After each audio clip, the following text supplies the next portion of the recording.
میرے سرکار چرند کی بولیاں سمجھنے والے، پرند کی بولیاں سمجھنے والے، جانوروں کی بولیاں سمجھنے والے، وہ تو ان کی بھی بولیاں سمجھتے ہیں جو بولتے نہیں ہیں۔ سبحان اللہ، سمجھ رہے؟ بے شک ان کی بھی بولیاں سمجھتے ہیں جو بولتے نہیں ہیں۔ بولو سبحان اللہ، سبحان اللہ۔ آؤ میں آپ کو بتاؤں میرے سرکار کیسے جانوروں کی بولیاں سمجھتے ہیں، کیسے چرند کی بولیاں سمجھتے ہیں، کیسے پرند کی بولیاں سمجھتے ہیں، کیسے ان کی بولیاں سمجھتے ہیں جو بولتے نہیں ہیں۔ ایک صحابی ہے، ان کا اونٹ بگڑ گیا، سرکار کی بارگاہ میں آ کر کے عرض کرتے ہیں یا رسول اللہ میرا اونٹ بگڑ گیا ہے۔ سرکار کسی کو قریب آنے نہیں دیتا ہے، کسی کو قریب جانے نہیں دیتا ہے، کسی کام کو کرتا نہیں ہے، جو قریب جاتا ہے اس پہ حملہ کر دیتا ہے، جو قریب جاتا ہے اس کے اوپر دوڑ پڑتا ہے، جو قریب جاتا ہے اس پہ حملہ کر دیتا ہے۔ یا رسول اللہ آپ تشریف لے چلے، میرے سرکار صلی اللہ تعالیٰ علیہ وسلم چلے، صحابہ بھی ان کے ساتھ ہیں، سرکار صلی اللہ تعالیٰ علیہ وسلم تشریف لے جا رہے ہیں، صحابہ اکرام کا مجمع ہے، اس صحابی کا اونٹ ایک باغ میں ہے، سرکار اس باغ میں تشریف لے جاتے ہیں۔ جب میرے سرکار اس باغ میں پہنچتے ہیں، سرکار صلی اللہ تعالیٰ علیہ وسلم اس اونٹ کے قریب ہونے لگتے ہیں، اس اونٹ کے قریب جانے لگتے ہیں۔ صحابی عرض کرنے لگتا ہے یا رسول اللہ قریب نہ جائے، کہیں ایسا نہ ہو تکلیف دے دے، کہیں ایسا نہ ہو حملہ کر دے، کہیں ایسا نہ ہو آپ پہ حملہ کر دے۔ میرے سرکار نے ارشاد فرمایا اے میرے صحابی تو گھبرا مت، تجھے معلوم نہیں ہے ارسلت الی الخلق کافہ، میں ساری مخلوق کی طرف نبی بنا کر کے بھیجا گیا۔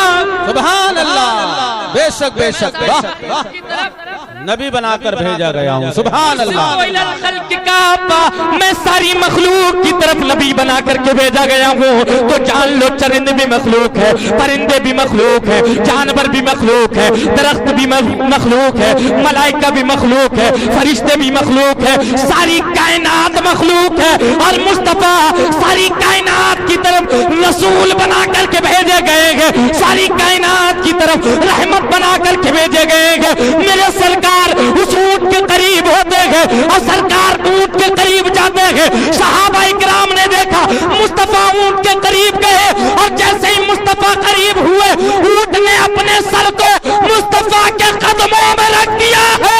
واہ واہ واہ واہ، سبحان اللہ سبحان اللہ، نعرہ تکبیر، نعرہ رسالت، شان مصطفیٰ، نعرہ تکبیر۔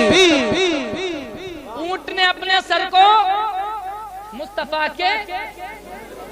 مصطفیٰ کے قدموں میں رکھ دیا، اونٹ نے اپنے سر کو اور سرکار کے لیے سجدہ کیا۔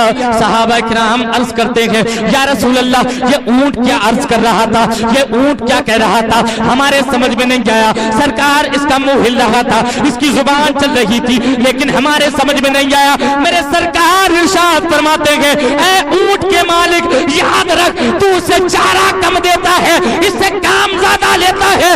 یہ اونٹ مجھ سے کہہ رہا ہے کہ میرے مالک کو حکم دو یا مجھے چارہ زیادہ دیا کرے، اس کے بعد کام لیا کرے۔ میرے سرکار تو وہ ہے جو اونٹ کی بھی بولیاں سمجھ رہے ہیں، جو چرند کی بھی بولیاں سمجھ رہے ہیں، جو پرند کی بھی بولیاں سمجھ رہے ہیں۔ اور جب میرے سرکار صلی اللہ تعالیٰ علیہ وسلم میرے سرکار صلی اللہ تعالیٰ علیہ وسلم سے اونٹ یہ عرض کرتا ہے، حضرت ابو بکر دیکھتے ہیں سرکار کی بارگاہ میں اونٹ نے سجدہ کیا، سجدہ کیا۔ اونٹ نے سرکار کی بارگاہ میں، بات سمجھ میں آ رہی ہے آپ کے؟ تو آپ کی توجہ میری طرف ہے۔ اونٹ نے سرکار کی بارگاہ میں سجدہ کیا اور سرکار کے قدموں میں آپ کے قدموں میں سر رکھ دیا۔ حضرت ابو بکر عرض کرتے ہیں یا رسول اللہ اونٹ آپ کو سجدہ کرتا ہے، یا رسول اللہ بکریاں آپ کو سجدہ کرتی ہیں، یا رسول اللہ پتھر آپ کو سلام کرتے ہیں، یا رسول اللہ درخت آ کر کے آپ کو سجدہ کرتے ہیں، یا رسول اللہ یہ جانور ہیں ان کو عقل نہیں ہے، یہ جانور ہیں ان کو سمجھ نہیں ہے، یہ جانور ہیں ان کو قوت گویائی نہیں ہے، یہ جانور ہیں ان کو عقل و دانش نہیں ہے۔ یا رسول اللہ یہ جانور ہیں انہیں سجدے کا حکم دیا گیا ہے، یہ تعظیم کے لیے اپنے سر کو آپ کے قدموں میں رکھ دیتے ہیں۔ یا رسول اللہ ہم تو انسان ہیں، ہمیں سجدے کا حکم دیا جائے، ہم آپ کے لیے سجدے تعظیم کریں۔ میرے سرکار نے ارشاد فرمایا اے ابو بکر سن لو، اللہ کے علاوہ کسی کو سجدہ کرنا جائز نہیں ہے۔ اگر خدا